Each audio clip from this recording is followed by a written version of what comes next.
What would make a proud single father return the only milk keeping his baby alive? In the winter of 1891, Nathan Cole stepped into a crowded Montana mercantile with his infant daughter pressed against his chest and a dented tin trembling in his hand. He had lost his job that morning. At home, the stove was cold. If he kept the milk, his daughter might freeze. If he traded it for coal, she might go hungry.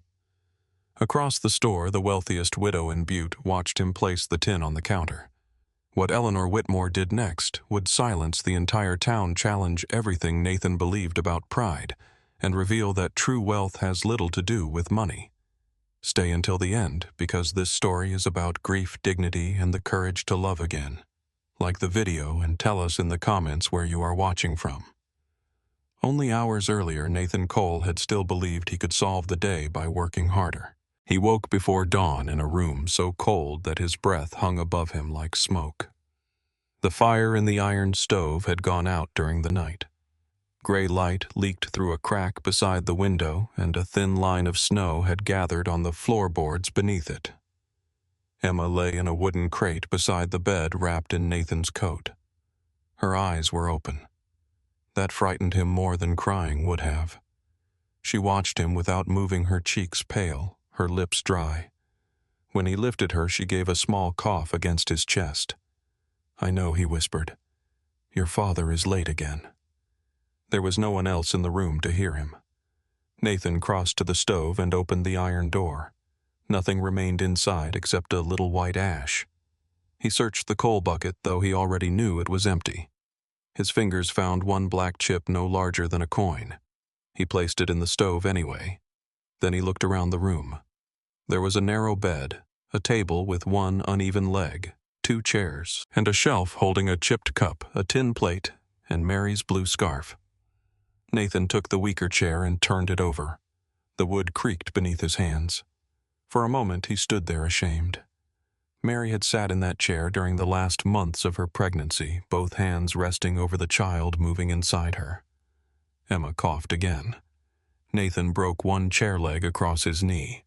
The sound cracked through the room. He fed the pieces into the stove, added scraps of newspaper, and struck a match. The flame caught slowly. It licked the dry wood, shrank, then rose again. Nathan warmed a little water in a dented pot. He opened the milk tin and tipped it carefully. Only a shallow layer remained. He measured every drop as though it were medicine. When the bottle was warm, he sat on the edge of the bed and held Emma close. She drank too quickly, then cried when he pulled the bottle away to let her breathe. Easy little bird. Her small fingers closed around his thumb. Nathan looked toward Mary's scarf. He could still remember the last night in the mining camp outside Anaconda. Snow had pressed against the canvas walls of the infirmary tent. A lamp burned beside Mary's bed, making her skin look almost transparent. The doctor had not arrived. A midwife moved quickly around them, but her face had already told Nathan what her words would not. Mary's breathing had become shallow. Emma had been wrapped in a towel and placed in Nathan's arms. "She is so small," Mary whispered. Nathan lowered the baby so Mary could see her. Mary did not have the strength to lift her hand. Nathan guided Emma's foot against Mary's fingers. The faintest smile touched Mary's mouth. "Promise me something. Anything. Do not let her believe the world ends at the mouth of a mine." Nathan had bent close enough for his forehead to touch hers. "I promise." Mary died before sunrise. Now, 8 months later, Nathan sat in a freezing shack beneath the copper smoke of Butte and wondered whether a promise could starve from neglect. He wrapped Emma in Mary's scarf, then covered it with his coat. He tied her against his chest and stepped outside. The settlement was beginning to wake. Doors opened along the narrow row of shacks. Men walked toward the rail yard with lunch pails in their hands. Women shook ash from stove grates. Somewhere a child cried because his boots were still wet from the day before. The sky above Butte was the color of old steel. Nathan joined the workers moving toward the tracks. At the yard, steam rolled over the ground in heavy clouds. Freight cars stood dark against the morning. Hammers rang from the repair shed. The sound usually settled something inside him. That morning, the men were not sent to their stations. They were gathered beside the loading platform. A foreman stood above them with a clipboard tucked under one arm. Nathan felt Emma move beneath his coat. The foreman began reading names. One man cursed when he heard his. Another simply took off his cap. The company was reducing winter crews. Copper shipments had slowed. Repairs would be delayed until spring. The foreman kept reading. Nathan Cole. Nathan did not answer at first. The man beside him touched his shoulder. Nathan stepped forward. "I can work the night shift," he said. The foreman looked tired rather than cruel. "There is no night shift now. I can repair track, load freight, clean boilers. I know what you can do. My daughter is sick." The foreman glanced at the shape beneath Nathan's coat, then looked past him at the other men. "Half the men here have children." Nathan's mouth tightened. He wanted to argue. He wanted to ask how many of those children had no mother, no grandparents, no warm room, no one waiting except a father who had just lost his wages. But every face around him carried its own version of fear. He gripped his cracked work gloves and walked away, while the other names continued behind him. The coal seller refused him credit. The clerk at the church relief office told him the week's supply had already been distributed. By late morning, Nathan's boots were wet through.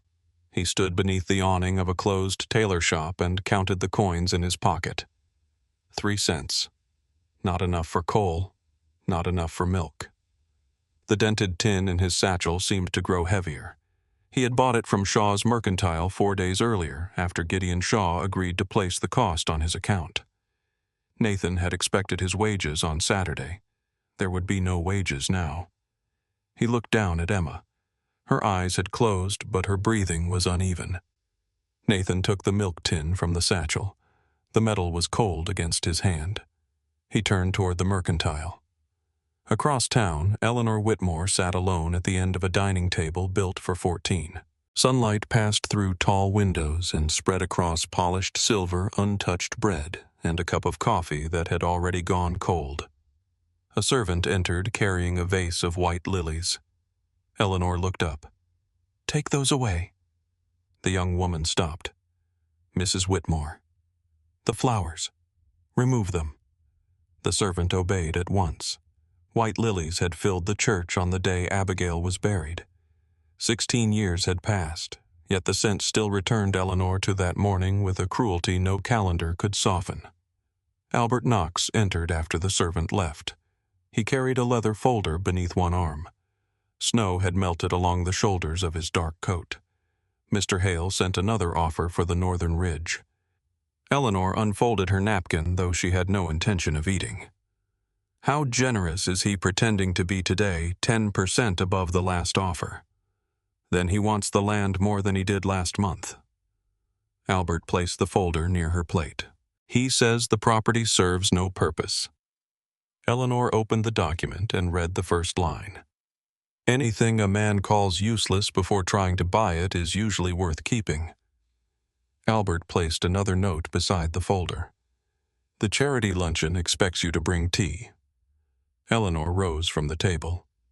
Have the carriage brought around. A child laughed somewhere beyond the dining room windows. Eleanor turned toward the sound. A kitchen maid was crossing the courtyard with her young son. The boy had thrown a snowball at one of the stable hands and was running away before the man could respond. The laughter faded. At the far end of the hall stood a narrow corridor. The curtains there were always drawn. The last door remained locked. Albert followed Eleanor's gaze but said nothing. For the luncheon, he asked. For the tea. Albert remained with the carriage while Eleanor entered Shaw's Mercantile alone. The store smelled of coffee coal and wet wool. She had just reached the tea shelves when the door opened and cold wind swept across the floor. Nathan Cole entered carrying a child and a dented tin of milk. Eleanor did not know his name. She only noticed that he held the baby as though every breath belonged partly to him. Eleanor remained near the tea shelves while Nathan approached the counter. She heard him ask Gideon Shaw to take the milk back. She heard about the lost job. She heard the words coal and hunger spoken in the same exhausted voice. The people nearest the stove turned away one by one. Eleanor watched Nathan place his hand over the baby's head when Gideon pushed the tin back toward him. The child began to cry. The sound was thin, almost swallowed by the larger room. Eleanor felt something inside her give way, not break. Something had been broken for years. This was more like a locked door opening in a house everyone believed was empty. She crossed the store, put the milk in his bag. Gideon looked at her as though the floor had shifted. "Mrs. Whitmore, I did not realize you were waiting." "I am not waiting." She placed a folded banknote on the counter. 4 additional tins, 2 sacks of coal, oatmeal, soap, a child's blanket. Nathan stared at the money, then at Eleanor. No. His refusal was quiet, but it cut through the store. "I won't be purchased in front of strangers." Eleanor met his eyes. They were gray bloodshot and guarded by a kind of pride she recognized. Pride had kept her upright at Abigail's funeral. It had also kept every living person at a distance afterward. "Good," she said, "because I am not purchasing you." She looked at the child. "I am buying her one warm night." The baby's hand slipped free of the worn blanket. Her fingers closed around Eleanor's glove. The store disappeared. Eleanor saw Abigail in a red coat standing on the front steps of Whitmore House with snow caught in her hair. "Do not leave yet, Mama." The memory vanished as quickly as it came. Nathan gently freed the child's hand. "She grabs anything close." "Children usually do." Eleanor's voice sounded colder than she intended. Gideon packed the goods. Nathan removed the soap, then 1 tin of oatmeal, then 2 of the milk tins. "The child needs the rest," Eleanor said. "She needs enough," Nathan replied. "Someone else may need what remains." Eleanor studied him. A man with almost nothing was leaving food on the counter for a stranger he would never meet. Gideon looked from Nathan to Eleanor, uncertain which of them he feared disappointing more. "Pack what he will take," Eleanor said. Outside, snow had begun to fall harder. Albert loaded the milk and coal into the carriage. Nathan attempted to stop him. "I can carry it." Albert lifted 1 sack as though Nathan had said nothing. Nathan shifted Emma higher against his chest. "I live below the smelter hill," he told Eleanor. "Your carriage has no business there. A carriage is wood leather and wheels. That leather costs more than my room. It has survived mud before." Nathan looked toward the street. The wind drove snow beneath the brim of his cap. Emma coughed. That ended the argument. Inside the carriage, Nathan sat on the edge of the velvet seat. He kept his wet boots close together and held Emma away from the upholstery. Eleanor sat opposite him. For several blocks, neither spoke. The carriage passed Brickbank's hotels and shops glowing behind glass. Nathan looked outside as though he were traveling through someone else's life. "What is your name?" Eleanor asked. "Nathan Cole." He adjusted the blanket. "This is Emma. How old is she?" 8 months. Eleanor waited before asking the question that had already answered itself. "Where is her mother?" Nathan's eyes remained on the window. "Buried outside Anaconda." The words left no opening. Eleanor did not force one. The streets narrowed as the carriage descended toward the workers' settlement. Brick gave way to rough timber. Sidewalks disappeared beneath mud and snow. Smoke from the smelters pressed low over the houses. A woman dragged a broken crate toward her door for firewood. 2 boys carried water through the snow. A little girl wore cloth around her feet instead of shoes. Eleanor leaned closer to the window. She had passed the settlement from a distance many times. Distance had made it smaller. From inside the carriage, poverty had looked like dark roofs and smoke. From the road, it had faces. Nathan pointed toward a row of leaning shacks. "The third one." Albert stopped the carriage. Nathan stepped down with Emma. Albert followed with the coal. Eleanor looked at the shack. The boards did not meet cleanly. Cloth had been nailed over one window. The chimney was a piece of bent pipe. "You keep a baby in there?" Nathan turned. His face changed. "I keep her alive in there." The answer struck Eleanor harder than anger would have. I did not mean to judge you. People with warm houses rarely mean to. Albert carried the coal inside. Nathan took the milk and oatmeal. He stood at the doorway with Emma against his chest. I will repay what you spent. Keep her warm. I said I will repay it. Eleanor looked at the cracked boards, the snow beneath his boots, and the child wrapped in a dead woman's scarf. Then remain alive long enough to do so. Nathan held her gaze. Something in his expression softened, but only for a moment. He entered the shack and closed the door. Albert returned to the carriage. Eleanor did not tell him to drive. They waited. A minute passed, then another. At last, a thin line of smoke rose from the crooked chimney. Eleanor released a breath she had not realized she was holding. The carriage climbed back toward the city. As the settlement disappeared behind them, Eleanor looked down at her gloved hand. She could still feel the pressure of Emma's fingers. When Whitmore House came into view, its windows reflected the pale winter sky. The mansion stood above the road, silent and immaculate, every room protected from cold. Eleanor entered through the front doors. No child cried inside. No stove waited to be fed with broken furniture. No one needed her to return. She crossed the great hall and stopped before the dark corridor. Albert remained several steps behind. Eleanor reached into the small pocket sewn inside her dress. Her fingers closed around a key she had carried for 16 years. She walked to the final door, placed the key in the lock, and turned it. The key turned with a sound so small that Eleanor almost hated it. For 16 years, the lock had protected the room from dust servants, visitors, and time. It had not protected her from memory. The door opened inward. Cold air drifted from the room. The curtains were drawn, and the fire grate had not held a flame since the winter Abigail died. Eleanor stood in the doorway until Albert quietly stepped away. She crossed the threshold. A red coat hung from a brass hook beside the door. A wooden dollhouse stood beneath the window. A silver hairbrush rested on the dressing table beside a blue ribbon Abigail had worn to church. On the bed sat a cloth rabbit with one missing button eye. Abigail had refused to sleep without it. Eleanor lowered herself onto the mattress. For years she had imagined that entering this room would destroy whatever strength remained inside her. Instead, she felt tired of guarding a grief that had already taken everything it could. Emma's cry returned to her mind. So did Nathan's face when Gideon pushed the milk tin across the counter. She looked toward Abigail's portrait. "Did I help that child because she needed me?" Eleanor whispered. "Or because I needed her?" The painted little girl offered no answer. "No one replaces you." Her voice trembled, but guilt did not rise. A child could not replace Abigail any more than a sunrise could replace the day before it. One love did not erase another. Eleanor stood and opened the curtains. Winter light entered the room for the first time in 16 years. The next morning, she asked Albert to bring the small sleigh around.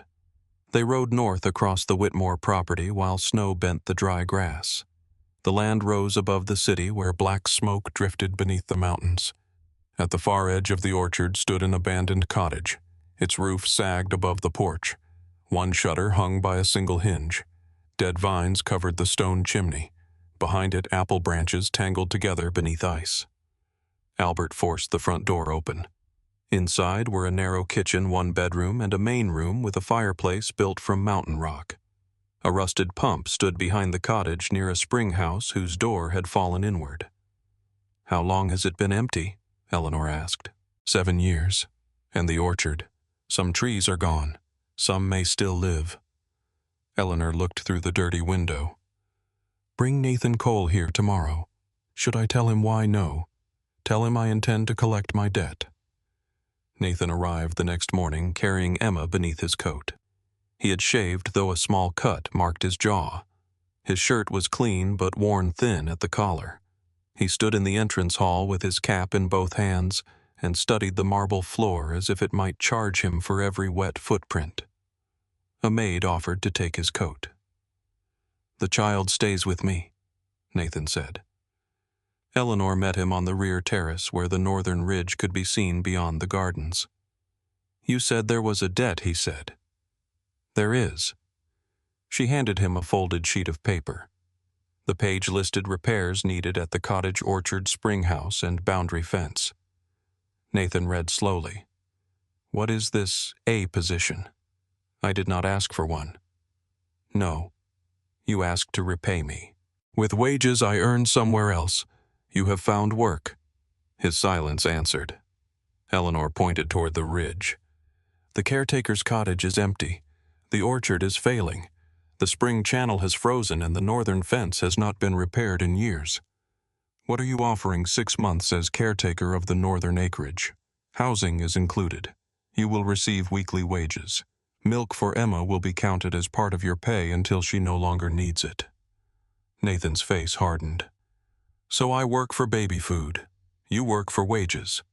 Part of those wages will be provided in something your daughter requires. That sounds like charity dressed in an account book. Charity does not usually require a man to rebuild a fence in January. He looked toward the distant cottage. You know nothing about my work. I know your hands. Nathan glanced at his split knuckles and the rail grease beneath his nails. Hands can lie. Then the work will expose them. He folded the paper. You saw a poor man in a store. That does not make him honest. No. Returning food you needed because it was more than your child required tells me something. You are watching that closely. I have spent years around men who take twice what they need and call it business. A faint expression softened Nathan's face. You may inspect the cottage before you answer, Eleanor said. They crossed the property in the sleigh. At the cottage, Nathan tested the floorboards, examined the roof, and knelt beside the frozen pump. Then he entered the orchard, lifting branches and studying the bark. Some are dead, he said.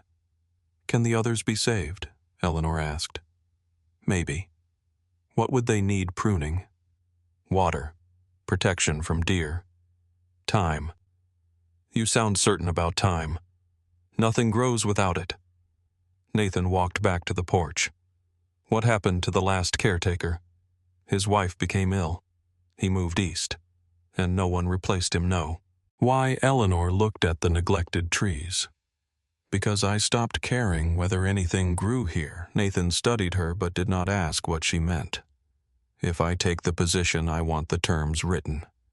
They will be. Wages, duties, housing, and the reasons you can dismiss me. If you steal from me or lie about the work, you leave. And if I fail, if you refuse to work, you leave.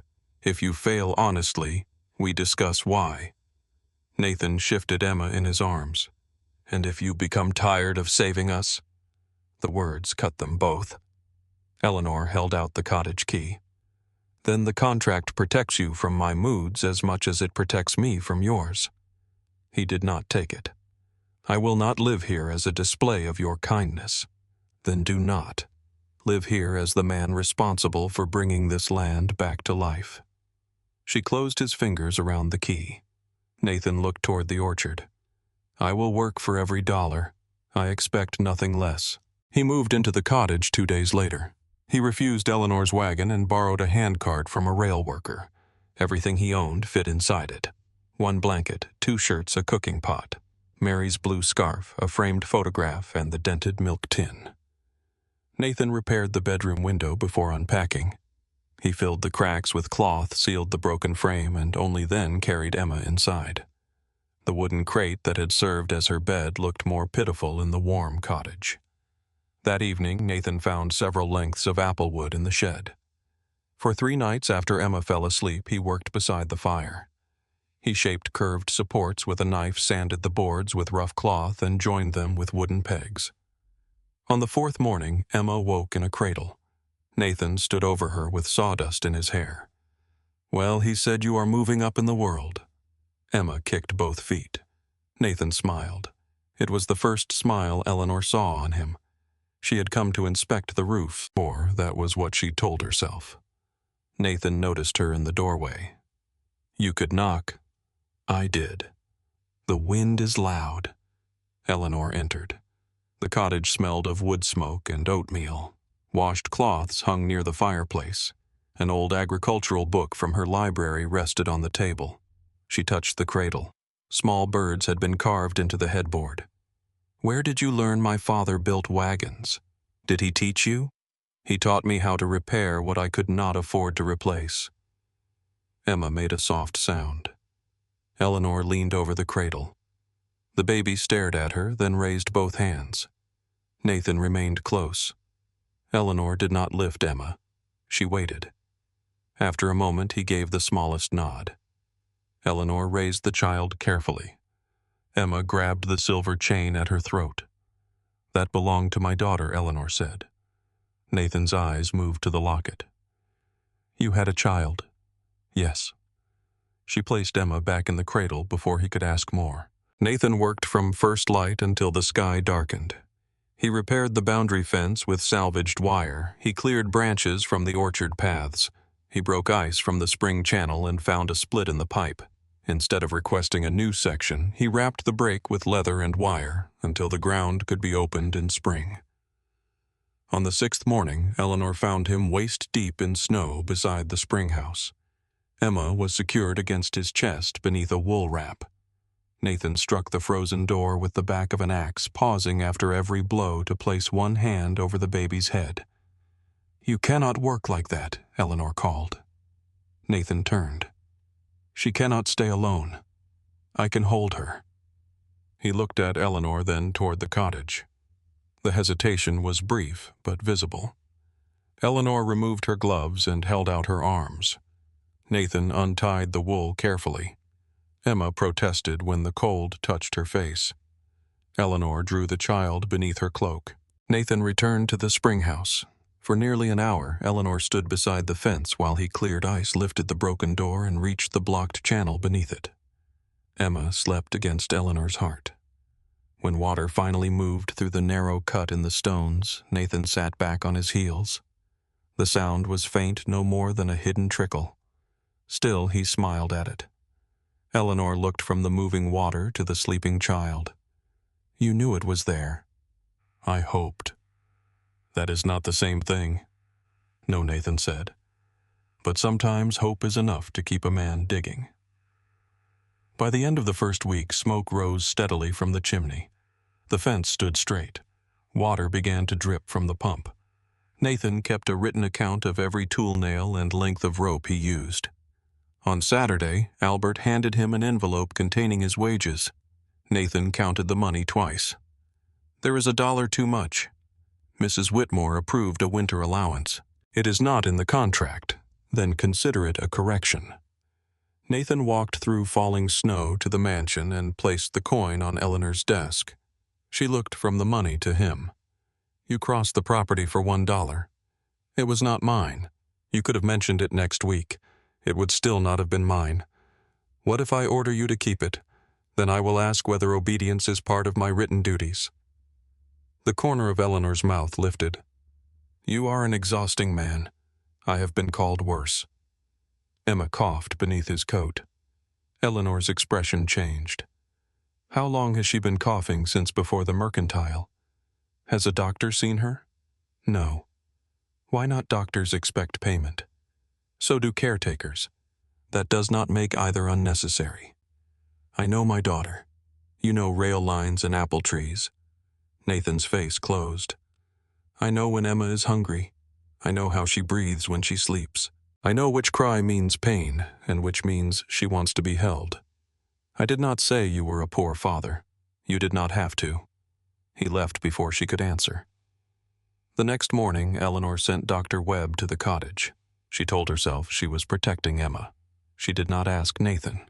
When Nathan returned from the orchard, he found a strange horse beside the porch. He entered quickly. Dr. Webb stood near the cradle with a stethoscope against Emma's back. Eleanor waited beside the fireplace. Nathan crossed the room and lifted Emma. "What is happening?" "I am examining your daughter," the doctor said.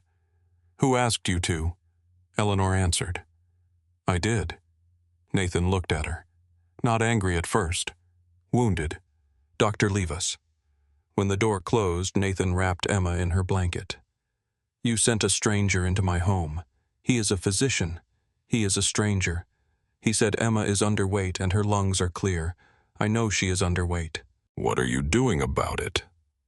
The question hung between them. Nathan went still. Then he faced her. "Everything one man with empty pockets can do." Eleanor heard the cruelty in her words too late. "I warm every bottle," Nathan said. "I sleep beside her cradle because she stops breathing when the room gets too cold. I work with her tied to my chest when she will not settle. I have eaten oatmeal for 6 days, so the money can remain for milk." His voice never rose. "I know what my daughter needs. Knowing and being able to provide it are not always the same thing." Eleanor looked at Emma's small face. "I was afraid. So was I. I should have asked." Nathan stared at her. Surprise entered beside the anger. Eleanor stepped toward the door. "I used money because it was quicker than asking permission." Nathan looked down at Emma. "And I should have found a doctor sooner." Eleanor stopped. "My pride does not keep her warm," he said. "No." His eyes lifted.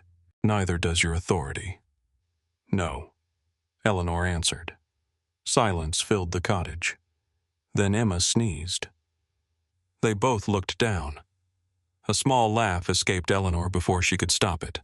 Nathan's mouth moved despite himself. "Dr. Webb left medicine for the cough." Eleanor placed the receipt on the table and told Nathan the amount. "I will repay half," he said.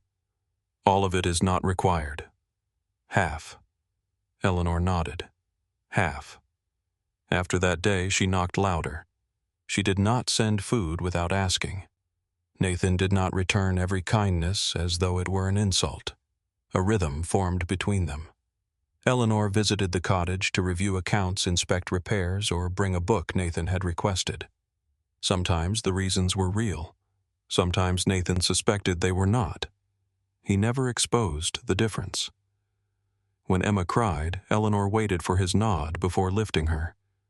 When Eleanor held the baby, Nathan no longer stood close enough to take her back immediately. One evening, Emma fell asleep against Eleanor's shoulder while Nathan repaired a lantern at the table. The fire settled into red coals. Snow tapped softly against the window. Eleanor looked down at the child breathing beneath her chin. Nathan looked up from the lantern. For once, neither of them turned away. Emma slept against Eleanor's shoulder, one small fist resting near the silver locket at her throat. Nathan sat across the room with the lantern open between his hands, but he had stopped working. The cottage held its breath around them. Outside, snow drifted against the windows. Inside, the fire gave off a soft red glow that touched Eleanor's face and warmed the dark strands of hair near her temple.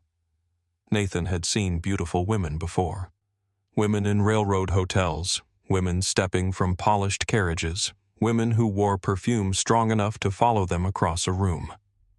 Eleanor's beauty was different in the cottage. Here there were no servants waiting for her instructions, no marble floors beneath her feet, no guests watching how she carried herself. She sat with a sleeping child in her arms and looked almost afraid to move. Nathan lowered his eyes to the lantern. "You can place her in the cradle.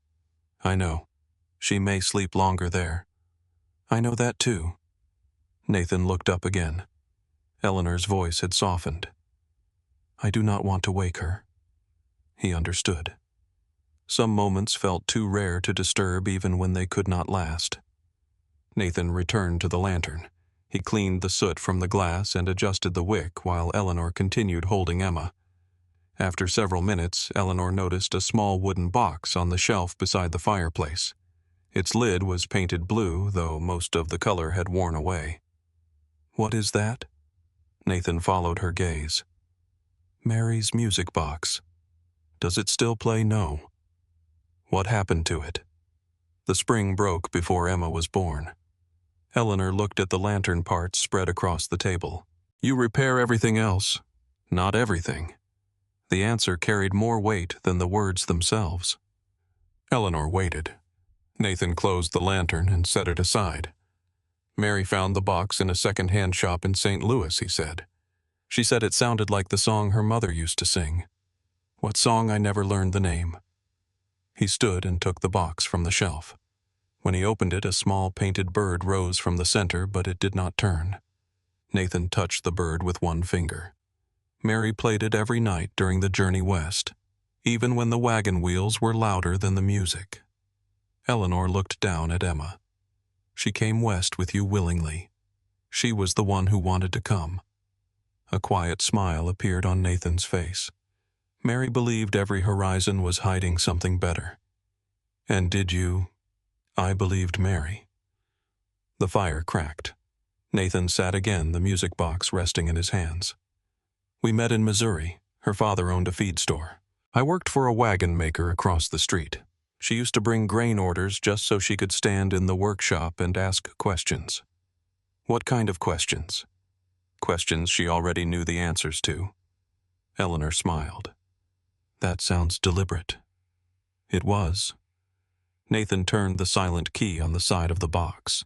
She wanted land, a small house, apple trees if the soil allowed it. She wanted children who knew the names of birds. His thumb stopped moving. She died before she could teach Emma a single one. Eleanor shifted carefully so the baby remained asleep. You have kept her promise. Nathan looked around the cottage. I have kept Emma breathing. That is not the same thing. She has a cradle you built, a warm room, a father who measures every bottle as though it contains gold. That is survival. Sometimes survival is the first room in a house. It is not the entire house, but no one builds the rest without it. Nathan studied her. You speak as though you have spent time thinking about empty houses. Eleanor's fingers tightened around Emma's blanket. The question remained between them until she answered. My daughter's name was Abigail. Nathan said nothing. She was 6 years old. Eleanor looked toward the fire rather than at him. She loved bluebirds. She insisted they were carrying pieces of the sky on their backs. Nathan glanced toward the carved birds on Emma's cradle. I did not know. No. Her voice remained steady, but only because she had spent 16 years teaching it not to break. Abigail became ill in the spring. It began with a sore throat. By evening, she had a fever. I was attending a railway dinner with my husband. Nathan leaned forward. Were you told? Not until dessert. The flames shifted across Eleanor's face. The doctor had already been sent for. My husband said there was no reason for both of us to leave. The governor was speaking. Investors had traveled from Chicago. Nathan's jaw tightened, though he did not interrupt. I remained for another hour. Eleanor swallowed. By the time I reached home, Abigail was struggling to breathe. Emma stirred in her arms. Eleanor placed a hand over the child's back. The doctor told me I could not have changed it. He said the illness moved quickly. He said I had done nothing wrong. But you did not believe him. No. Nathan looked at Mary's music box. Guilt has a way of rejecting evidence. Eleanor's eyes met his. He understood too well. Abigail died before sunrise, Eleanor said. I sat beside her bed until evening because I could not understand why the room still existed when she did not. Nathan's voice was low. What happened to your husband? He buried himself in business. I buried myself in silence. Did you blame him for asking me to stay at the dinner? Yes, for years. And now Eleanor looked down at Emma. Now I think he was as frightened as I was. He simply chose a different place to hide. Nathan rose and moved closer. He did not touch Eleanor. He only stood near enough that she no longer seemed alone beside the fire. Mary died during the storm outside Anaconda, he said. The doctor arrived after the sun came up. For months I blamed him. Was it his fault the road was buried? Nathan's eyes lowered. Then I blamed the railroad for sending us there. I blamed the camp. I blamed myself for bringing her west. And now I blame the snow when I need something that cannot argue back. Eleanor looked at him for a long moment. Then Emma woke. Her face tightened before the cry came. Eleanor lifted her gently, but the child turned toward Nathan's voice. He took Emma and settled her against his shoulder. There you are, he murmured. You have frightened Mrs. Whitmore long enough. Eleanor rose. She did not frighten me. Nathan gave her a knowing look. No. Eleanor reached for her gloves. Good night, Mr. Cole. He smiled as she walked to the door. Good night, Mrs. Whitmore. After that evening, something changed. Not enough for either of them to name it. Enough for them to notice. Eleanor began bringing Emma books from Abigail's room. The first was a thin volume filled with painted birds. Nathan read from it each night, though Emma was more interested in chewing the corners. One afternoon, Eleanor found Nathan sitting beneath the porch roof with a block of wood in one hand and a carving knife in the other. What are you making a bird? What kind? Nathan held it up. The body was still rough, but the wings were beginning to take shape. A bluebird. Eleanor's breath caught. Nathan saw the change in her face. I can make something else. No. She sat beside him. This one belongs where it can be loved. Nathan returned to the carving. Eleanor watched the knife move through the wood. You have steady hands, she said. They are steadier when no one is watching. I can leave. I did not ask you to. The answer came too quickly. Nathan looked at her. Eleanor pretended to be interested in the orchard. The trees stood black against the white hillside. Nathan had cleared the dead branches and wrapped the younger trunks against deer. The land still appeared lifeless, but beneath the snow roots waited. Nathan placed the finished bird in Emma's cradle that evening. She struck it against the wooden rail and laughed. Eleanor laughed with her. Nathan stood in the doorway listening. The sound moved through the cottage and reached places inside him that had remained closed since Mary's death. He wanted to preserve it. That desire frightened him. A week later, while repairing the spring channel, Nathan found a piece of copper stone beneath the ice. It was smooth and dark, with a thin green line running through its center. Years of water had shaped it into something resembling a heart. He turned it over in his palm. Mary used to collect unusual stones along the road. She kept them in the blue music box until the mechanism broke and there was no room left inside. Nathan almost placed the stone in his pocket for Emma. Instead, he carried it to the workshop. For 2 nights, he polished it with oil and cloth until the copper caught the firelight. Eleanor arrived at the cottage during a gentle snowfall. She carried a ledger under one arm. Nathan met her on the porch. I found something near the spring. He held out the stone. Eleanor looked at it but did not take it. What is it, a stone? I can see that. Nathan shifted his weight. It looked like something you might keep. Why, I do not know. That was not true. He knew exactly why.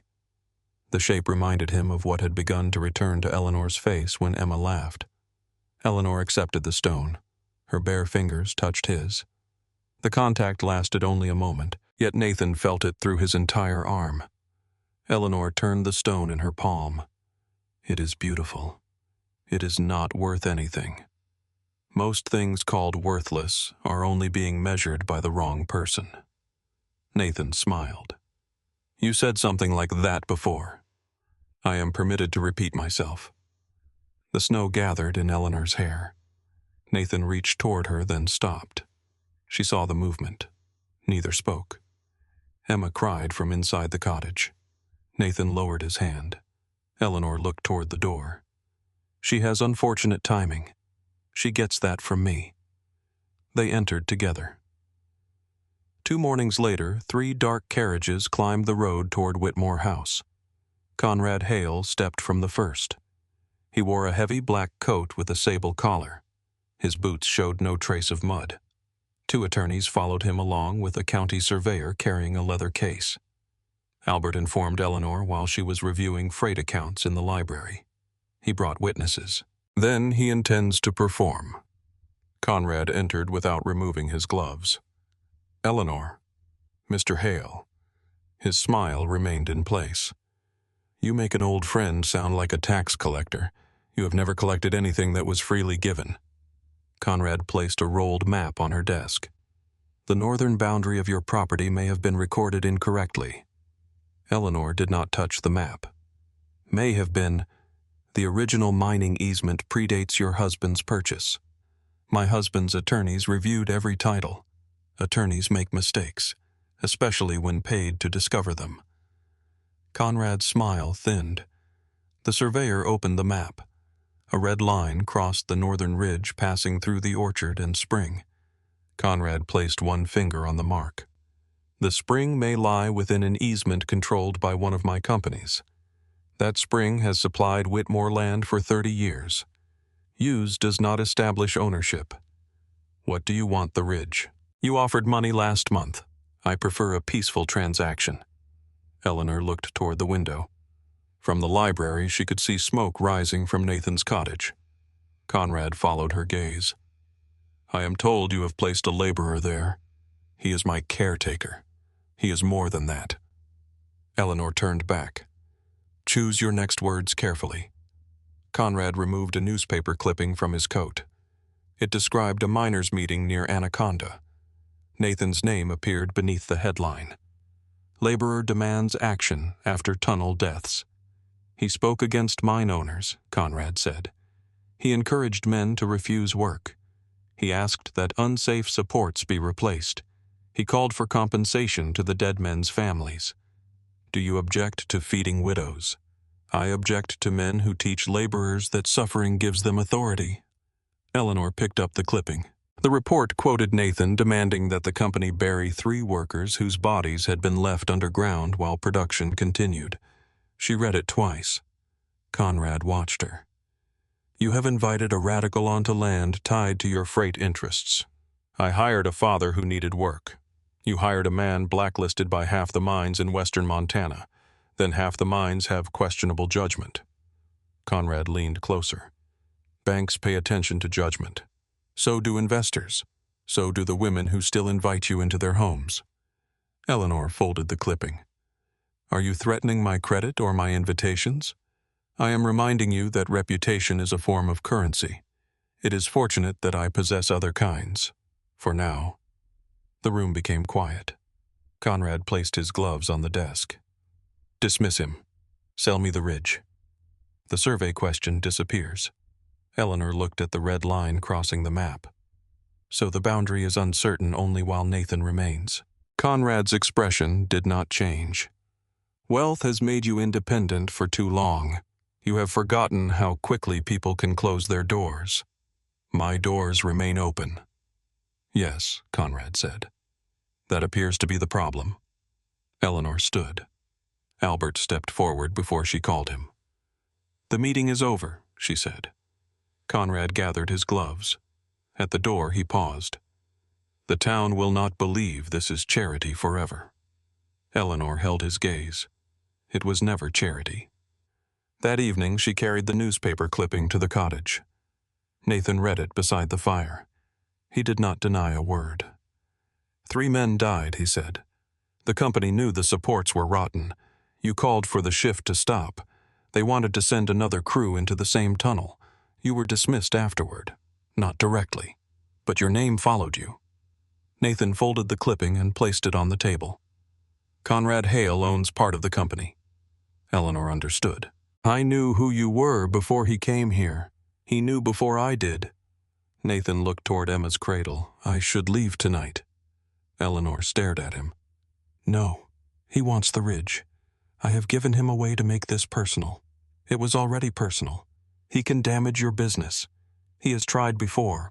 He can damage your name. Eleanor's voice cooled. My name has survived worse men. Nathan crossed to the shelf and removed Mary's music box. He began placing Emma's small clothes inside a canvas bag. Eleanor stepped between him and the door. What are you doing? Removing the excuse he needs.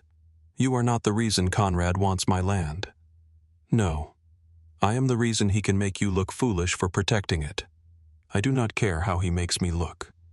You should. Nathan's voice rose for the first time. You have a house worker's contracts, people depending on you. You cannot throw all of that into the fire because you feel sorry for one man. Eleanor flinched. Nathan saw it. Still he continued. I will take Emma south. There are camps beyond Dillon. In this weather I have survived worse. Emma has not. Nathan's hands closed around the canvas bag. My pride may be the only thing I still own. No. Eleanor's answer was immediate. You have Emma. You have your work. You have the promise you made Mary. Nathan looked away. Eleanor moved closer. And whether you welcome it or not, you have someone willing to stand beside you. He looked at her then. Why? The question was not angry. It was afraid. Eleanor opened her hand. The heart-shaped copper stone lay in her palm. At first I helped because I heard Abigail and Emma's cry. Pain crossed Nathan's face, but he remained still. I thought so. That is not all. Eleanor closed her fingers around the stone. I watched you work. I watched you return money you needed. I watched you warm your daughter's bottle before feeding yourself. I watched you rebuild a place I had allowed to die. Nathan stepped closer. You do not owe me for that. I know. Then why are you here? Eleanor looked into his eyes. Because leaving would be a lie. Nathan lifted one hand. For a moment, Eleanor thought he might touch her cheek. His fingers stopped beside her face. I do not know what to call this, he said. Neither do I. His hand lowered. The space between them remained narrow and unbearable. Emma made a soft sound in the cradle. Nathan closed his eyes. When he opened them, his decision had changed. He removed Emma's clothes from the canvas bag and returned them to the shelf. Eleanor placed the copper stone beside Mary's music box. Then she left the cottage and crossed the snowy ridge beneath a sky without stars. At dawn, Eleanor entered her late husband's study, lit every lamp, and sent Albert for her attorney. Samuel Price arrived before breakfast. For more than 20 years, he had handled Whitmore contracts, rail agreements, land deeds, and the quiet legal disputes. Wealthy families preferred to keep out of newspapers. He removed his gloves and studied the old survey spread across the desk. Conrad Hale has chosen an ambitious lie, he said. Can he prove it? He may not need to. A disputed boundary can frighten a bank long before it convinces a judge. Eleanor stood beside the window. The orchard cottage was hidden behind morning fog. What protects Nathan from Hale from me? The attorney looked up. Eleanor placed Nathan's work agreement beside the map. He asked for written terms because he did not trust kindness without limits. He was right. Samuel returned to the papers. You could grant him a formal lease. For how long 5 years would establish stable use? It would also make removing him more difficult if the property enters dispute. Good. Samuel's pen paused. You understand that a lease may reduce the value of any sale. I do not intend to sell. What else? Eleanor looked at the red line Conrad had drawn through the northern ridge. If Nathan restores the orchard, repairs the spring house, and improves the land, I want him to own the cottage and 20 acres. For what price? $1. Samuel removed his spectacles. That will be called a gift. Then write the agreement so clearly that no one can call it anything but earned. The labor must be defined. The improvements must be valued. The transfer must be recorded as a future purchase right. Do it. Does Mr. Cole know no? He may refuse. Then we will argue after the ink is dry. By noon, the first draft covered 6 pages. Nathan would remain an employee. His wages would continue. The cottage would not be counted as charity. Each improvement would be documented. At the end of 5 years or sooner, if the required work was completed, he could purchase the property for $1. Samuel marked a paragraph with his finger. This protects his residence if your estate faces legal action. Keep it. This prevents you from selling the northern ridge without honoring his rights. Keep that too. Samuel studied her. Your husband never signed a contract that limited himself so completely. My husband never employed Nathan Cole. That afternoon, Eleanor rode to the settlement beneath the smelters. She asked Albert to drive a plain wagon carrying coal and flour. A carriage would draw attention before she had spoken to anyone. They stopped near a long wash house where steam escaped through a broken roof vent. Inside, women bent over metal tubs while children slept on folded sacks near the wall. A woman with dark hair tied beneath a white cloth looked up. Mrs. Whitmore. Her hands were red from lye and cold. "My name is Rosa Martinez." Eleanor glanced toward a boy sitting beside the stove with two younger children pressed against him. "Why is he not at school?" "Because school does not watch babies." A girl no older than 10 rocked an infant with one foot while folding sheets. "How many children stay here 20 on a busy day? Who watches them?" Rosa laughed once without humor. "Everyone and no one." A child began coughing near the back wall. Eleanor looked around the wet room. What would make the greatest difference? Rosa stopped working. A warm room. Someone who knows letters. A meal that does not depend on whether the mine paid on time. There is an unused freight warehouse near the East Road. There are many unused buildings in this town. Yes, and many children who are still cold. Eleanor accepted the rebuke. What if the building were repaired by whom I do not know yet? Rosa wiped her hands on her apron. Rich people often ask what poor people need when they have already decided what to give. Eleanor held her gaze. Then decide with me. For the next hour, Rosa spoke while Eleanor listened. They discussed a safe room for small children, a schoolroom, a kitchen, and evening lessons for adults. Some men could sign their names but could not read a wage contract. Some women could read but had never been allowed to keep accounts. Eleanor wrote everything down. When she left, Rosa called after her. If you build it, do not place your name above the door. What should it say? Rosa looked toward the children. Open. 3 days later, notices appeared outside the courthouse, rail yard, churches, and mercantile. Eleanor Whitmore would make a public statement concerning the Northern Ridge and the East Freight Warehouse. By noon, the courthouse square was crowded. Miners stood beside merchants. Railroad workers gathered near the steps. Women from the social club remained beneath umbrellas, whispering behind gloved hands. Conrad Hale arrived in a black carriage and took a place near the front. Nathan came on foot with Emma wrapped beneath his coat. He remained at the edge of the crowd. Eleanor stepped onto the wooden platform with Samuel Price beside her. Albert stood below, holding a leather case. The wind lifted the edge of Eleanor's cloak. She waited until the square became quiet. This morning, a lease was recorded with the county clerk. Conrad's smile faded. The northern cottage and 20 acres have been leased to Nathan Cole for 5 years. His wages, duties, housing rights, and obligations are defined in the agreement. Murmurs moved through the crowd. Nathan stared at her. If Mr. Cole restores the orchard, maintains the spring, repairs the boundary fence, and completes the improvements listed in the contract, he will have the legal right to purchase that property for $1. The crowd broke into voices. Nathan pushed forward. You did not tell me. Eleanor glanced down at him. You would have argued. I am still going to argue. Read the contract first. Conrad stepped toward the platform. This is theater. Samuel opened the leather case and removed the recorded copy. It is law, he said. Conrad looked at Eleanor. You are giving away Whitmore land to a blacklisted laborer. I am selling improved land to the man who improves it. For $1. The remaining price is paid in 5 years of work. Conrad turned toward the crowd. Do you hear how easily she spends a dead husband's fortune? Eleanor's face did not change. My husband left the property to me.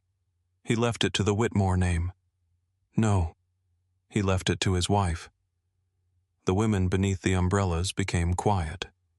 Eleanor placed both hands on the rail. I am also selling a portion of my railroad shares. A sharp breath moved through the square. The money will repair the East Freight Warehouse. The building will contain a nursery, a schoolroom, a kitchen, and evening classes for working adults. Conrad laughed. You intend to educate miners and wash women with railroad money.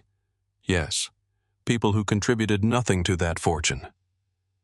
Eleanor looked across the crowd, at the men whose shoulders were bent from loading freight, at the women whose hands were marked by chemicals and winter water, at the children standing in shoes too thin for snow, They laid the tracks, she said. They loaded the cars. They went beneath the ground. They washed the clothes, cooked the meals, buried the dead, and raised the children. No one moved. They contributed everything except their names to the papers. Conrad's face hardened. And Mr. Cole? What has he contributed besides scandal? Nathan shifted Emma into one arm. Conrad removed the newspaper clipping from his coat. This man encouraged workers to defy lawful employers after the Anaconda Tunnel accident. Nathan looked at the clipping, then at the miners gathered near the courthouse. 3 men died in that tunnel, he said. His voice was not loud, but the square carried it. The company knew the supports were rotten. We reported it twice. You called for a work stoppage, Conrad said. They were sending another crew into the same shaft. You stirred anger. I asked them to bring the bodies out. Nathan placed one hand over Emma's back. One of the dead men had a wife carrying their 4th child. The company wanted production to continue before she had been told. A woman in a patched black coat stepped forward. My husband was one of those men. Conrad turned. The woman's voice shook, but she did not lower it. Nathan Cole carried Daniel's body out when the company said the tunnel was too dangerous. A miner removed his cap. He carried Thomas Avery, too. Another man spoke. He gave his wages to the families. Conrad looked around as more workers began to move closer to Nathan. Nathan did not appear proud. He looked tired. I did not ask anyone to burn a mine, he said. I asked the owners to bury their dead and feed their children.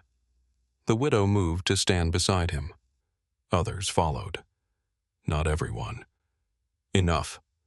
Conrad's eyes returned to Eleanor. You think this crowd can protect your contracts? No, she said. That is what the contracts are for. She descended from the platform. Nathan waited beside the steps. You had no right, he said quietly, to offer you the land, to decide my future without asking. You may refuse it. He looked toward Samuel, who held out the agreement. Nathan did not take it. Do you want me to refuse? He asked. No. Then why offer the choice? Because it must remain yours. His fingers closed around the papers. The argument followed her home. That evening, Nathan stood in the Whitmore study with the contract spread across the desk. Emma slept in a basket beside the fire. You placed yourself under the same rules, he said. I did. You cannot dismiss me without cause. No. You cannot sell the ridge unless the buyer honors this agreement. No. You lose control of the land if I finish the work. I keep control until you earn it. Nathan tapped the final page. $1. The legal payment. It is too little. Then improve the property until you believe it is too much. He looked at her. You make generosity sound like an insult. You make receiving anything sound like surrender. Nathan walked to the window. I know what people will say. They have already said it. They will say I stayed for your money. Did you? He turned. No. Then allow them to be wrong. Nathan looked at the sleeping child. If I sign, I finish every line. I expect you to.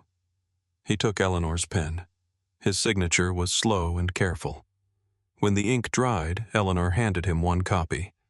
Nathan held the pages against his chest as though they weighed more than the child sleeping nearby. The punishment began the next morning. First National Bank refused to extend credit for the warehouse repairs. The manager had once sent Eleanor flowers every Christmas. Now he would not meet her eyes. Our board is concerned about recent decisions. My accounts are sound. This is not about your accounts. What is it about? He glanced toward the closed office door. Stability. Eleanor rose. Cowardice is often given a respectable name. A lumber supplier canceled the school order that afternoon. 2 freight clients moved their contracts to Conrad's company. Invitations stopped arriving. Margaret Bell, a woman Eleanor had known for 18 years, returned an invitation torn neatly in half. Anonymous letters came next. Some called Nathan a thief. Others called Eleanor immoral. One contained a drawing of Nathan climbing into her bed with bags of money tied to his back. Nathan found it on the study floor. He stared at the page until his face turned pale. Eleanor took it from him and placed it in the fire. Paper burns faster than truth. They are attacking you because of me. They are attacking me because I stopped asking permission. The result is the same. No. She watched the drawing curl into ash. One makes you guilty. The other makes them afraid. The warehouse stood empty for another week. Then before sunrise on Saturday, carts began arriving. Rosa came first with 6 women from the wash house. They carried blankets, cooking pots, and sacks of flour. Rail workers brought boards salvaged from a dismantled platform. Miners arrived with tools. A church group delivered old-school desks. Albert opened the warehouse doors, and the cold building filled with voices. Nathan climbed onto the roof with 3 men from the rail yard. Eleanor worked below recording supplies until Rosa took the book from her hands. "You can count later," Rosa said. "What should I do?" Rosa handed her a broom. "Begin with the floor." Near noon, Gideon Shaw drove up in a delivery wagon. He unloaded Nail's lamp oil, soap chalk, and window glass. Nathan climbed down from the roof. Their eyes met. Gideon removed his hat. "I did not order these," Nathan said. "No. Who paid?" Gideon looked toward the children sweeping dust from the corners. "I spent 20 years believing that if I opened one door, the whole town would empty my shelves." Nathan waited. Gideon rubbed the brim of his hat. "Perhaps I was guarding the wrong thing." He turned toward the wagon. Nathan caught his arm. "Thank you." Gideon nodded once. Neither man said more. By evening, the building had windows. A stove burned in the center room. Soup simmered in a large pot. Children sat on the floor drawing letters on pieces of slate. The sign above the door contained one word: "Open." Snow fell through a section of the roof that had not yet been repaired. Most of the workers had gone home. Nathan stood inside the unfinished classroom watching the flakes drift through the rafters. Eleanor joined him. "You should be wearing a warmer coat," he said. "So should you. My coat is practical. Your coat has more holes than buttons." Nathan smiled, but it disappeared quickly. "They still think I am using you." "Are you no? Then let them exhaust themselves." He lowered his voice. "If I care for you, every kindness will look like payment." Eleanor stepped closer. "Then do not care for me because of what I give you. That is the trouble." "What is—" Nathan looked at her as if the truth required more courage than the courthouse square. "I began caring for you when you stopped giving and started listening." The snow melted in Eleanor's hair. She touched his face. Nathan closed his eyes for one breath. Then he kissed her. The kiss was gentle, uncertain, and brief enough to leave both of them wondering whether it had happened. A cry came from the adjoining room. Nathan rested his forehead against Eleanor's. "She has unfortunate timing. She gets that from you." They found Emma awake in her basket, holding the wooden bluebird in both hands.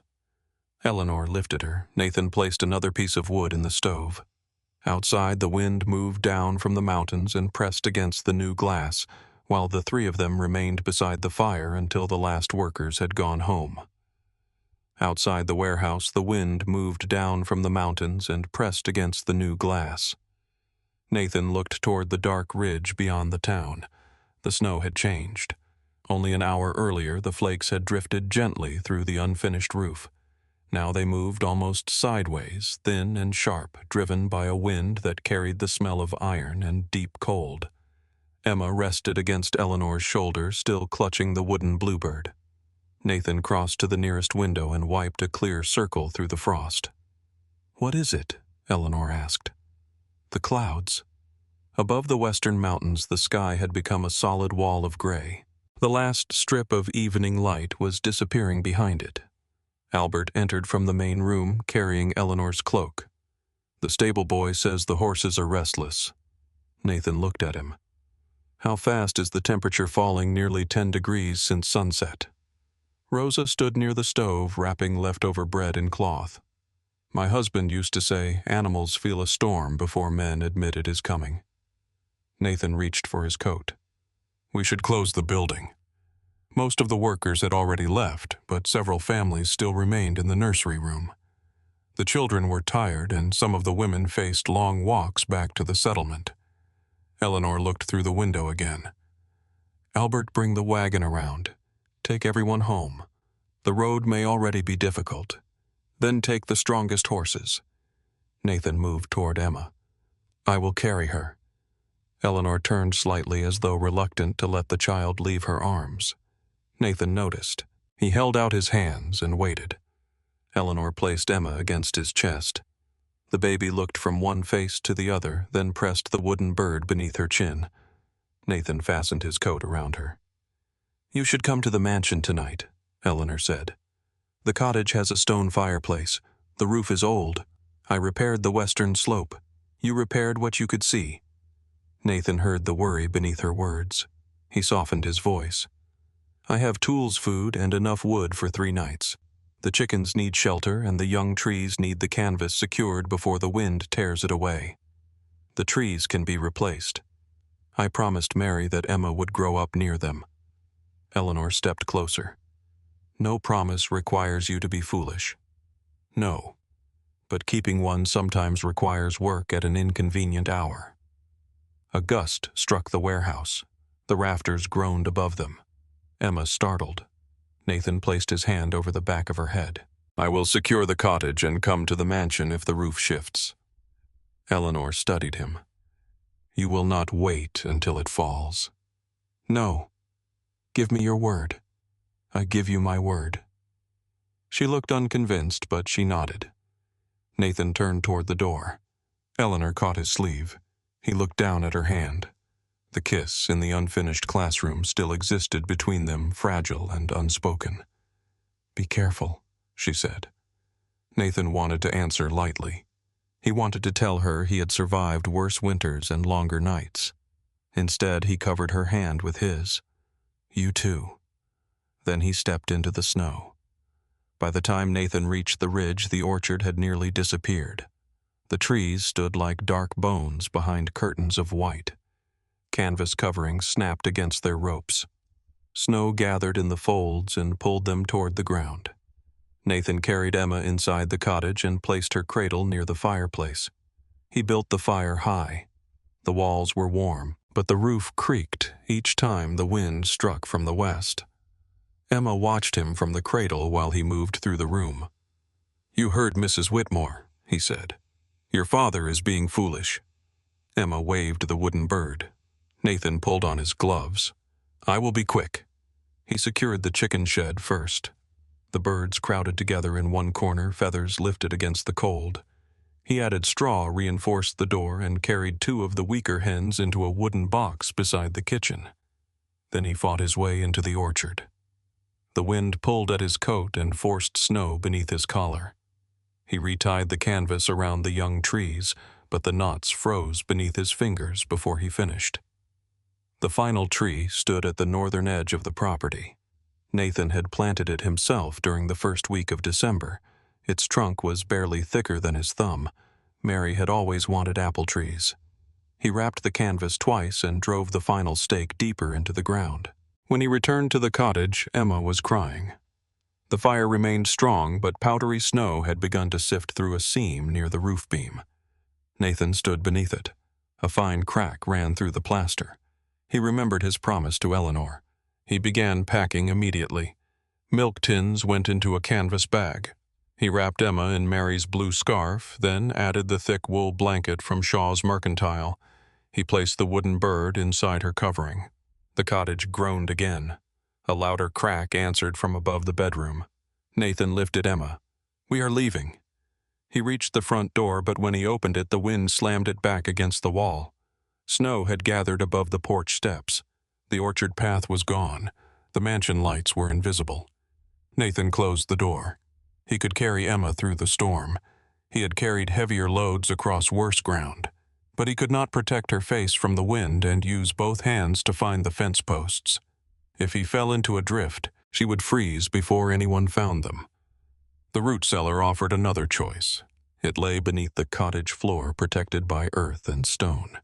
In summer, it held potatoes in jars. In winter, the temperature remained above freezing even when the wind cut through the walls. Nathan opened the trap door. The air below was cold but still. He carried straw down the narrow steps and formed a thick bed. Then he wrapped 3 smooth stones in cloth and heated them near the fire. The dented milk tin stood on the shelf. Nathan had washed it after Emma finished the last of the milk. He had kept it for no reason he could explain. Perhaps because throwing it away felt like discarding the morning their lives changed. He placed 2 warm stones inside the tin, wrapped it in another layer of cloth, and set it beside the straw bed. Emma watched him with wide eyes. "It is only for a little while."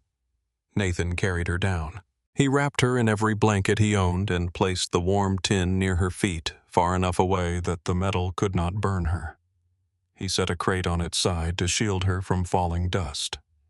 The wooden bluebird rested beside her head. Nathan climbed back into the cottage. He found rope, an axe, and a lantern. He intended to wait near the trapdoor until the worst of the wind passed, then carry Emma to the mansion. A sound like a tree splitting came from the roof. Nathan looked up. The center beam bent. He moved toward the cellar. The roof collapsed before he reached it. Wood, snow, plaster, and stone crashed into the room. The force threw Nathan against the kitchen wall. For several seconds he heard nothing except a ringing inside his head. Then the cold reached him. Snow poured through the broken roof. Nathan pushed himself upright. Blood ran into his left eye. His shoulder burned when he tried to lift his arm. "Emma!" A faint cry came from below. He crawled toward the trapdoor. A section of the main roof beam lay across it. Nathan planted both hands beneath the wood and lifted. Pain tore through his shoulder. The beam moved less than an inch. He tried again. Nothing. Emma cried beneath the floor. Nathan struck the beam with the axe, but his injured arm had no strength. The blade cut shallow marks in the wood. He tried to dig around it. Snow filled the room faster than he could clear it. He lay flat and pressed his mouth near the opening. "Emma, listen to me," her cry answered. "You are safe. Your father is here." The words felt like a lie. Nathan placed the lantern near the crack. A weak glow reached the cellar below. He could remain beside her until the storm ended. The cottage offered no shelter now. The fire was buried. Snow already covered the kitchen floor. If Nathan froze beside the trap door, no one would know Emma was beneath him. He needed help. He wrapped rope around the beam to mark its position, placed the lantern where Emma could see it, and pulled on his coat. "I am coming back." The child cried louder. Nathan closed his eyes. "I am coming back." He stepped through the broken doorway into the white darkness. At Whitmore House, Eleanor stood before the library window with the heart-shaped copper stone in her hand. The lamps reflected against the glass, making it difficult to see outside. She extinguished 2 of them. Nothing appeared beyond the window except snow. Albert entered carrying an oil lamp. "The lower road is blocked. The wagon made it back, but 1 horse is injured. And the ridge, no one can see the fence line." Eleanor looked at the clock. Nathan had left the warehouse nearly 3 hours earlier. He promised to come if the roof shifted. He may be waiting for the wind to ease. It is getting stronger. Albert set the lamp on the desk. "I can take 2 men and attempt the path. No, if Mr. Cole needs help, then sending more people blindly into the storm will not provide it." Eleanor crossed to the window again. The mansion had always seemed indestructible. Its stone walls were thick. Its roof beams had been cut from old timber. Its cellars held enough food for months. Yet each groan of the wind reminded her that safety was never as permanent as wealth pretended. She imagined the cottage on the ridge. She imagined Emma's small cradle near the fire. She imagined Nathan standing beneath the roof listening. A memory entered before she could stop it. Abigail lay in bed, struggling for breath. Eleanor stood beside the door in her evening gown, gloves still on her hands. The doctor had told her to wait outside. She had obeyed. For 16 years, she had hated herself for obeying. A pounding came from somewhere below. Eleanor turned. Another pounding. Not the front door, the rear service entrance. Albert reached the hall first. Eleanor followed him down the stairs. The pounding came again, weaker now. Albert lifted the wooden bar. The wind forced the door inward. Nathan fell across the threshold. Snow covered him from his boots to his hair. Ice clung to his eyelashes. Blood had frozen along the side of his face. Eleanor dropped to her knees. "Nathan." His lips moved. She leaned closer. "The roof. Where is Emma?" Nathan tried to push himself up. "The cellar." Eleanor gripped his coat. "Is she alive? I heard her. When I do not know." Albert and another servant pulled Nathan inside and closed the door. Nathan fought them. A beam is across the trapdoor. His teeth struck together so violently that the words broke apart. "I could not move it." Eleanor looked at Albert. "Bring rope axes and 2 lanterns." Albert hesitated. "The stable path is buried. Then bring them from the cellar." Nathan caught Eleanor's wrist. "No." She looked at him. "You cannot go. My decision is not waiting for your approval. You will die. Then keep me alive." Nathan Albert said, "You cannot stand." Nathan pulled himself upright using the table. "I can walk." His left arm hung stiffly beside him. Eleanor saw the way he protected the shoulder. "You are injured. My daughter is beneath a house." Albert returned with rope and tools. He had also brought a fur cloak and thick gloves. Eleanor fastened the cloak. Nathan stood between her and the door. "This is not your burden." Eleanor looked into his face. "She is not a burden." The answer silenced him. Albert tied one end of the rope around Nathan's waist and the other around Eleanor's. "I should come," he said. "You need to keep the house ready," Eleanor replied. "For what?" "For when we return." Albert tightened the knot. He did not argue again. Nathan took the axe in his uninjured hand. Eleanor carried the lantern beneath her cloak. Albert opened the door. The storm entered like a living thing. Nathan stepped into it first. The cold struck Eleanor's face so hard that she could not breathe. She lowered her head and followed the pull of the rope. The mansion disappeared behind them after 6 steps. Nathan searched for the garden wall with his boots. When he found it, he followed the stone edge toward the northern gate. The wind pushed from their left. Snow reached Eleanor's knees, then her thighs. Beneath the new drifts, the ground rose and fell without warning. Nathan shouted something. The wind tore the words away. Eleanor pulled herself closer. "What, hold the rope with both hands?" He pointed toward the open ridge. "There are fence posts every 20 feet. We find one, then the next." The first post was almost buried. Nathan struck it with the axe so Eleanor could hear the sound. They moved forward. The rope tightened between them. Eleanor counted her breaths. 1 step, another. Her boots filled with snow. She thought of Emma in the cellar wrapped in the blanket she had purchased at Shaw's Mercantile. She thought of Abigail calling from the end of a corridor. The difference between memory and fear disappeared. Nathan found the second post. At the third, the ground dropped beneath Eleanor's right foot. She fell into a drift up to her chest. Snow closed around her. The lantern slipped from her hand but remained trapped beneath the cloak. "Nathan." The wind swallowed her voice. She pulled the rope. Nathan turned and followed it back. He dropped the axe and began digging with one hand. His injured shoulder prevented him from using the other. Eleanor tried to push upward, but the snow packed around her legs. "Stop moving," Nathan shouted. "I cannot feel my feet. You will." He cleared the snow from her chest and dragged her forward by the cloak. Pain shot through his shoulder. His face twisted, but he did not release her. When Eleanor was free, they lay together against the slope. Nathan's breath came in rough gasps. "You should go back," he said. "No. The mansion is closer." "No. You cannot help Emma if I have to carry you." Eleanor pushed herself to her knees. "Then do not carry me." She found the lantern and lifted it. The flame still burned. Nathan stared at the small light. "So do we," Eleanor said. They stood. The next fence post had broken beneath the snow. Nathan searched for the wire with his boot. He found it and followed its direction. The rope between them remained tight. At one point, Eleanor could no longer see Nathan. She saw only the line leading into whiteness. She followed it because there was nothing else. Minutes lost their meaning. The cold moved through her gloves, her boots, her cloak. Nathan stumbled. Eleanor caught the rope and pulled until he regained his balance. They passed the last post. The orchard should have been ahead. No trees were visible. Nathan raised the axe and struck the ground. Wood answered.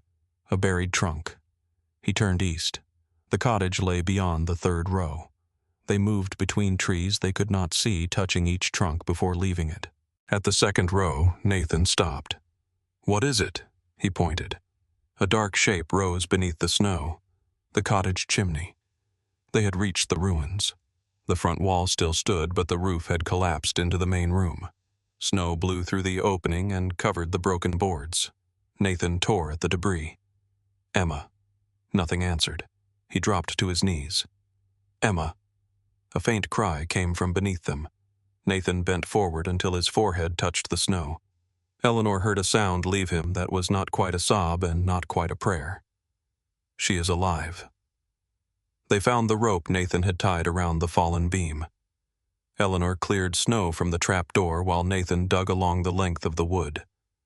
The beam was larger than she had imagined. One end lay beneath a section of roof. The other was wedged against the stone fireplace. Nathan placed the axe blade beneath it. "We need to lift enough for you to reach the door. You cannot use your shoulder. I have another one." He pressed down on the handle. The beam moved slightly, then settled. Emma cried below. Eleanor knelt beside the opening. "I am here, Emma." The child became quiet for one breath as though listening. Then she cried again. Nathan repositioned the axe. "On 3. Eleanor wrapped both hands around the beam. 1. The wind struck the broken wall. 2. Nathan planted his boots. 3. They lifted. The beam rose no more than 2 inches. Nathan cried out as his injured shoulder twisted. "Hold it," Eleanor said. "I am holding." She pushed broken boards from beneath the beam and wedged a piece of timber into the gap. The beam lowered against it. The wood groaned but remained raised. Eleanor cleared the edge of the trap door. A narrow opening appeared. She pressed her face close. The lantern inside the cellar still burned. She saw blankets, a wooden crate, the dented milk tin beside a pair of tiny feet. Emma. The baby moved beneath the wool. Eleanor reached through. Her fingers brushed cloth but could not grip it. Nathan lay beside her. "Can you reach? Not yet." He pushed the beam with his back while Eleanor removed the wooden wedge and drove it deeper. The opening widened. Snow slid from the roof and covered Nathan's legs. Eleanor forced her arm through to the shoulder. Her hand found Emma's blanket. She caught the fabric and pulled. It snagged against the crate. Emma screamed. "I have her!" Eleanor reached farther. The edge of the trap door cut into her arm. She caught Emma beneath one shoulder and drew her toward the opening. The blanket tore. For one terrifying second, Eleanor lost her grip. Nathan reached through beside her, ignoring the pain in his shoulder. His fingers found Emma's clothing. Together they lifted. Emma emerged from the cellar covered in dust, straw, and snow. Her face was pale. Her eyes were open. Eleanor pulled the child beneath her cloak and pressed Emma against her skin. Nathan touched the baby's cheek. "Little bird." Emma gave a weak cry. Nathan closed his eyes. Eleanor looked into the cellar. The wrapped milk tin lay near the straw bed. Heat still rose faintly from the stones inside it. Nathan saw where she was looking. It kept the blankets warm. The object he had once tried to return had helped protect his daughter beneath the fallen house. The cottage shifted. A stone fell from the chimney. "We cannot remain here," Nathan said. Eleanor wrapped the torn blanket around Emma. Nathan opened his coat and secured the child against his chest. "She will be warmer with me." Eleanor adjusted Mary's blue scarf around Emma's head. Nathan looked at the scarf. Mary carried this across Missouri, and Emma will carry it home.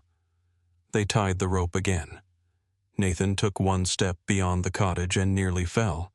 His shoulder had swollen beneath the coat. Blood had begun moving down his sleeve. Eleanor placed his uninjured arm around her. "You lean on me. I may pull you down." Then we stand again. They entered the orchard. The storm had covered their earlier path. The fence wire remained their only guide. Nathan kept Emma beneath his coat. One hand pressed her against his chest while the other held the rope. Eleanor led when he could not. The lantern flame weakened. At the second row of trees it went out. Darkness surrounded them. Nathan stopped. "We follow the wind. It changes. Not here. The ridge forces it east." Eleanor turned her face until the snow struck her left cheek. "The mansion is south." Nathan nodded. They moved. Emma no longer cried.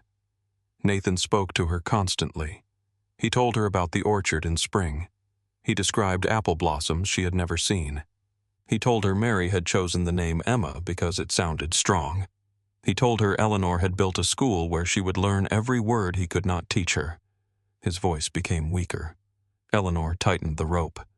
"Keep speaking." "I am." To me. Nathan took another step. "What should I say anything?" He stumbled again. Eleanor caught him. Nathan looked at her through the snow. "I have already buried one woman I loved." The words came without preparation. Eleanor could not see his entire face, but she heard the fear in his voice. "Nathan, I cannot bury another." She reached for him. Her gloved hand touched his cheek. "You will not. I nearly left. You stayed. Because you asked me to." "No." Eleanor moved closer. "You stayed because leaving was not the man you wanted Emma to know." Nathan looked down at the child beneath his coat. "You make me sound better than I am. I have seen you at your worst." "When?" "At Shaw's counter. I was not at my worst. You were angry, exhausted, wet, humiliated, and ready to argue with the richest woman in Butte. That was not my finest hour. It was honest." The wind pushed Eleanor sideways. Nathan caught her with his good arm. They continued. At the final fence line, Eleanor's legs stopped obeying her.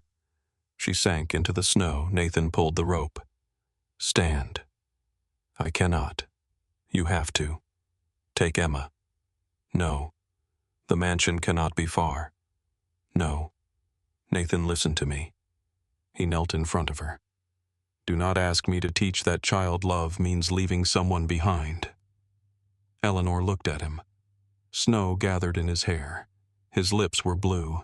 His injured arm hung uselessly. Still, he tried to lift her. "You cannot carry both of us. I can carry my family." The word remained between them. Family. Nathan placed Eleanor's arm across his shoulders. She forced one foot beneath her, then the other. They moved together. When her knees failed again, Nathan turned his back and pulled her arms over his shoulders. Emma remained secured against his chest. Eleanor's weight rested against his back. Nathan stood. Pain nearly drove him down. He made one step, then another.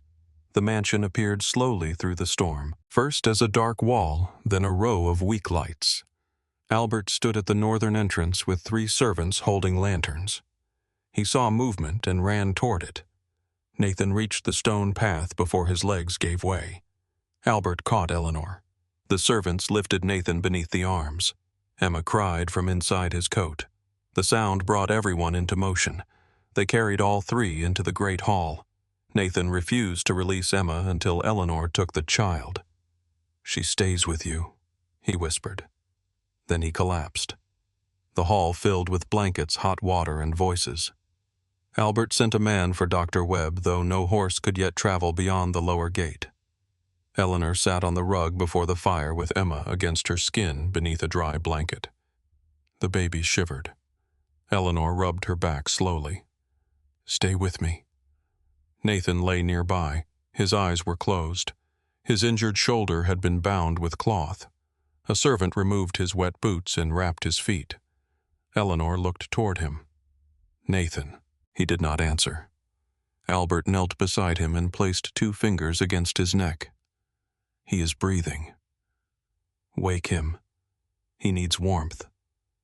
"I said wake him." Nathan moved weakly. His eyes opened. Emma Eleanor shifted so he could see the child. "She is here." Nathan closed his eyes again. "No. Look at me." He opened them. Eleanor reached across the space and took his hand. "You stayed," she whispered. His fingers tightened around hers. "So did you."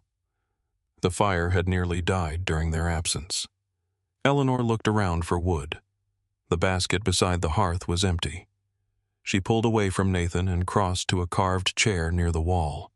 It had belonged to her husband. The seat was covered in imported silk. Guests often praised the carving and complained afterward that it was uncomfortable.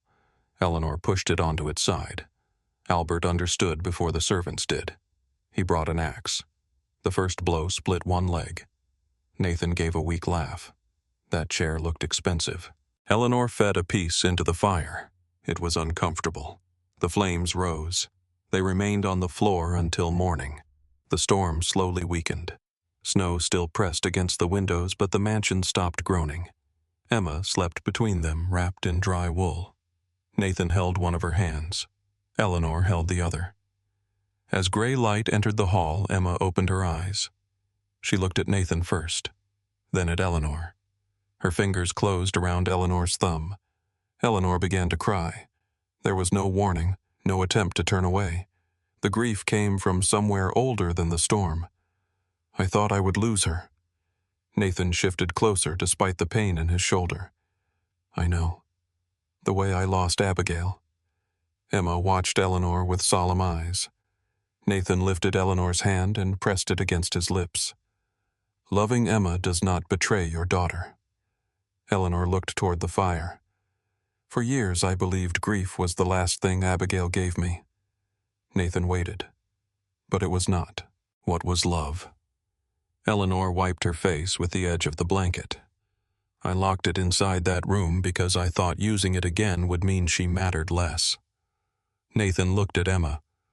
"Love does not remain the same size." "No. It grows or it turns into something that hurts." Eleanor rested her hand over Emma's chest. "Then I want it to grow." Dr. Webb reached the mansion near noon. He examined Emma first. The child was cold and exhausted, but her lungs were clear. The warm stones in the milk tin and the protection of the root cellar had prevented the worst of the exposure.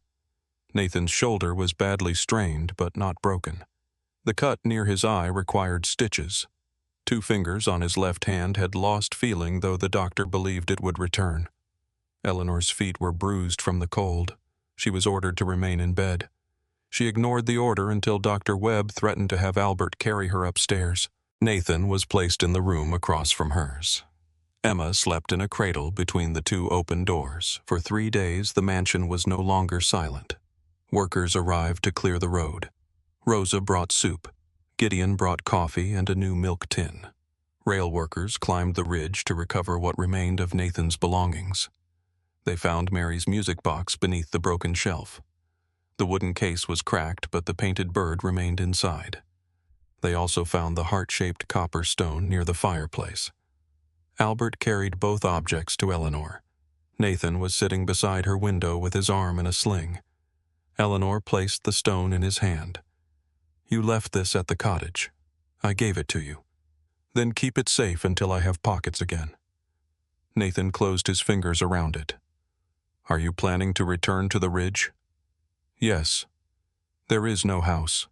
There is land. The orchard may be damaged. Then we will find what survived." Nathan looked toward Emma, asleep in the borrowed cradle. Eleanor met his eyes. We. The storm changed the town, not because storms were unusual in Montana, but because the story of the rescue traveled faster than the roads opened. Workers spoke of the wealthy widow who crossed the ridge for a laborer's child. The social club called it reckless. The settlement called it something else. When Eleanor returned to the warehouse school 2 weeks later, she found a crowd outside. Men had repaired the roof. Women had sewn curtains. Gideon had placed a permanent account book beside the kitchen. Families could take food during emergencies and repay what they could when wages returned. Above the door, the single word remained: open. Rosa met Eleanor inside. The nursery begins Monday. So soon, the children did not agree to wait for the furniture. Eleanor looked into the main room. Emma sat on a blanket with 3 other babies. Nathan remained close, his arm still supported by the sling. One child reached for the wooden bluebird. Emma pulled it against her chest. Nathan laughed. She has not yet learned generosity. She learned survival first, Eleanor said. She may have inherited my pride. That is a difficult condition. You seem familiar with it. Eleanor looked at him. Nathan's expression softened. They had not spoken about the word he used during the storm. Family. They had not spoken about the kiss in the classroom either. The town had given them more urgent matters. Conrad Hale had not disappeared. In January, he filed a formal claim against the Northern Spring. His attorneys argued that the old mining easement gave his company access to the water and freight road. Samuel Price responded with 3 decades of tax records, maintenance accounts, and original purchase documents. The county ordered a new survey. For 6 weeks, the dispute remained unresolved. Nathan spent the winter recovering and helping at the school. He taught older boys to repair chairs and windows. In the evenings, he attended Rosa's adult reading class, though he could already read better than most. Eleanor used the warehouse office to manage the remaining freight contracts. She sold a portion of her railroad shares as promised. The mansion remained hers, but fewer servants were needed. Some left after her business declined. Others stayed and began helping at the school. Margaret Bell visited one afternoon. She stood in the warehouse doorway wearing a coat trimmed with white fur. The noise of children seemed to disturb her. "You have made your point," Margaret said. Eleanor continued sorting invoices. "What point is that you cannot be controlled?" "I was unaware I needed to prove it." Margaret glanced toward Nathan, who was repairing a shelf across the room. "People believe you intend to marry him." Eleanor looked at her. "Do they? Do not pretend this is amusing." "It is a little amusing. You have already lost contracts, credit, and friends. Friends do not usually require obedience." Margaret lowered her voice. "You will regret trading your place in society for this." A child ran past carrying a slate covered in carefully written letters. Eleanor watched her disappear into the schoolroom. My place in society was a table where no one said anything true. Margaret's face tightened. "This will not end well." Eleanor looked toward Nathan. He had heard every word, but he did not turn. "Then I will survive the ending." Margaret left. Nathan finished securing the shelf before approaching. "You did not have to lose her. I lost her years ago. Neither of us had noticed." In early March, the new survey was completed. The county surveyor called Eleanor, Nathan Conrad, and their attorneys to the northern ridge. Snow still covered much of the ground, but the spring had begun moving beneath the ice. The surveyor unfolded the original map on a crate. The red boundary line used in Mr. Hale's claim was copied incorrectly from an incomplete draft. Conrad's attorney objected. The surveyor continued. "The recorded map places the spring cottage and orchard entirely within Whitmore property." Samuel handed the county clerk a second document. "The 5-year lease remains valid." Conrad looked at Eleanor. "You spent half your winter defending land that barely produces apples."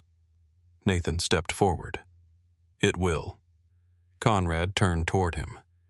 "You believe work makes you equal to the people who own this town."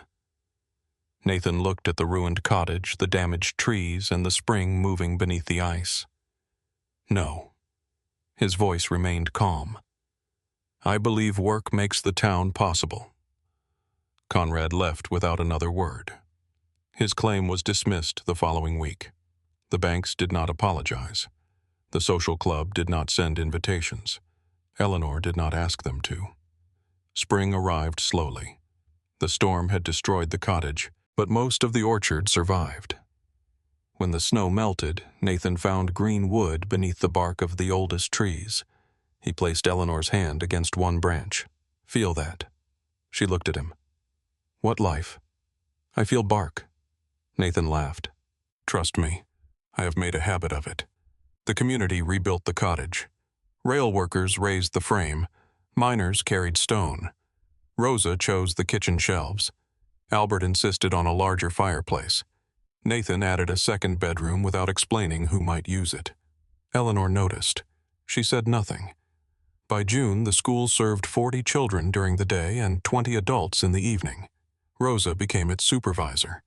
Gideon's emergency account grew because families who recovered often paid more than they owed. A small sign appeared above the milk shelf in his store. "No child leaves hungry." Nathan returned to full work. He repaired the spring house, completed the fence, and planted a vegetable garden beside the cottage.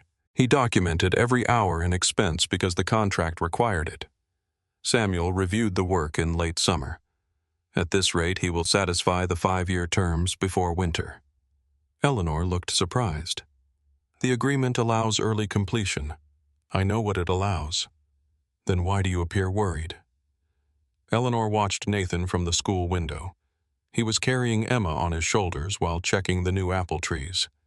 "Because when the land becomes his, he will no longer need to stay." Samuel folded the account book. Perhaps needing to stay was never the point. Eleanor did not answer. By October, the oldest orchard trees produced their first healthy apples in years. Nathan picked the first one and carried it to Mary's grave outside Anaconda. He took Emma with him. Eleanor remained in Butte. She wanted to go, but Nathan had not asked. He returned after dark. Eleanor was waiting on the cottage porch. Emma slept in his arms. Nathan carried a second apple in his coat pocket. He gave it to Eleanor. The first was for Mary. Eleanor held the fruit carefully, and the second for the woman who gave the trees a reason to live. Eleanor looked toward the orchard. "I only hired the gardener. You opened the gate." They stood in silence. Nathan's contract was completed the following month. The deed was recorded in his name on a clear November morning. He paid Eleanor $1 in the county clerk's office. The coin was worn smooth. Eleanor turned it over in her palm. "Where did you find this?" "It was the first dollar Albert overpaid me. You returned it. He gave it back after I signed the agreement." Albert stood behind them, pretending not to listen. Nathan took the deed. For the first time since Mary died, he owned the ground beneath his feet. Outside the courthouse, Eleanor expected him to thank her. Instead, he looked toward the street. "I need to finish something." He left before she could ask. That evening, Albert drove Eleanor to the orchard. Lanterns hung from the trees. The branches were bare, but the ground beneath them had been cleared of snow. Nathan waited near the spring. Emma stood beside him, holding Albert's hand. She was old enough to walk now, though she still preferred being carried. Eleanor approached. "What is this?" Nathan reached into his pocket. The heart-shaped copper stone rested in his palm. "The first time I gave you this, I owned nothing except a promise to my daughter." Eleanor took the stone. "You owned more than you knew. I had work because you offered it, a home because you allowed it, a future written on paper you controlled. Not anymore." "No." Nathan looked toward the cottage. "Now the land is mine." Eleanor smiled faintly. "Are you asking me to congratulate you? I am trying to say this correctly. That has never stopped you before." Nathan laughed under his breath. Then his expression became serious. "I have land, work, a daughter who knows the names of 6 birds and refuses to share any of them." Emma raised the wooden bluebird as if hearing her name. Nathan continued. "I have a house that feels empty whenever you leave." Eleanor's breath caught. Nathan lowered himself to one knee. "Eleanor Whitmore, will you build the rest of this life with us?" She looked at the stone in her palm, at Emma, at Nathan. "Only if you stop calling it your life." Nathan waited. "It is ours," Eleanor said. He stood. She kissed him before he could answer. Emma dropped the wooden bird and clapped both hands. Albert turned away to give them privacy, though his shoulders moved with quiet laughter. Eleanor sold Whitmore House the following spring. The town expected Nathan to move into the mansion. Instead, Eleanor used part of the sale to support the school and placed the remainder in a trust for Emma and the children served by the nursery. She kept Abigail's portrait, the silver locket, the red coat, and the cloth rabbit. With one missing eye, the rest of the furniture was sold. Nathan asked whether leaving the mansion hurt. Eleanor stood in the empty dining room where she had eaten alone for 16 years. It was a beautiful house. That was not my question. She looked at the long table. It kept me safe from needing anyone.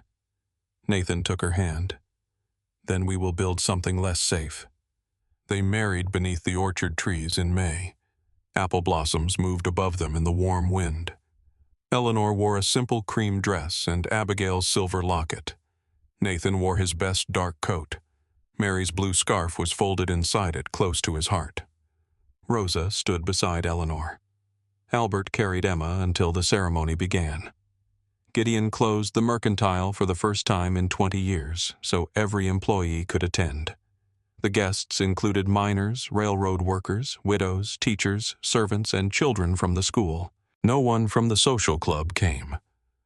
Eleanor did not notice. Emma was meant to carry the heart-shaped copper stone in a small basket.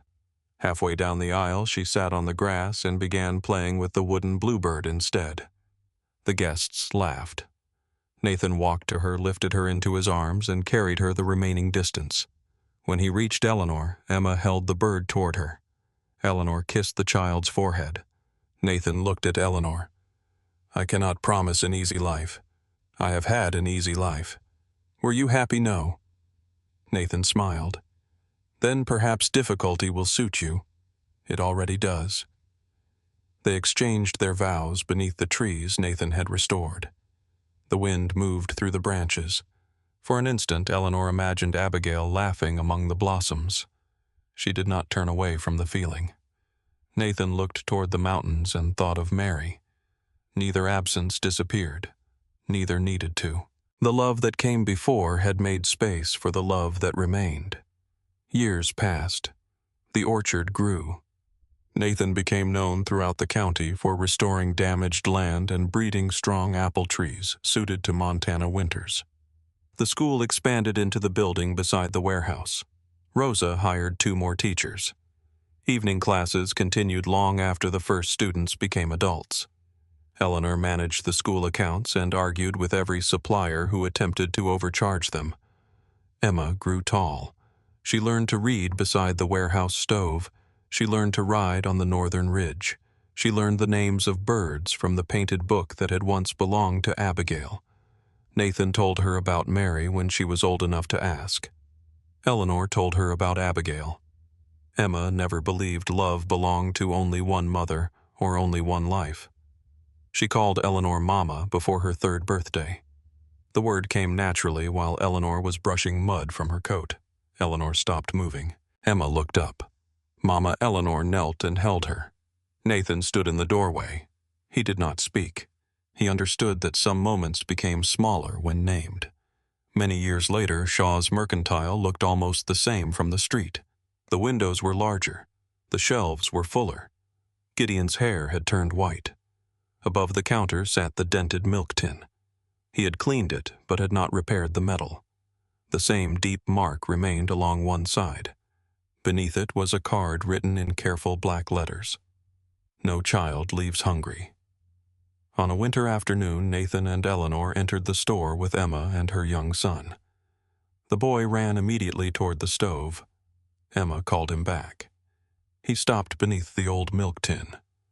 "Why does Mr. Shaw keep that ugly can?" Gideon laughed from behind the counter. "Ask your grandfather." Nathan looked at Eleanor. Her hair had become silver. The heart-shaped copper stone remained in her coat pocket. He lifted the boy so he could see the tin. "One winter morning I brought that into this store. Why I was trying to return it. Was the milk bad? No." Nathan looked at Emma.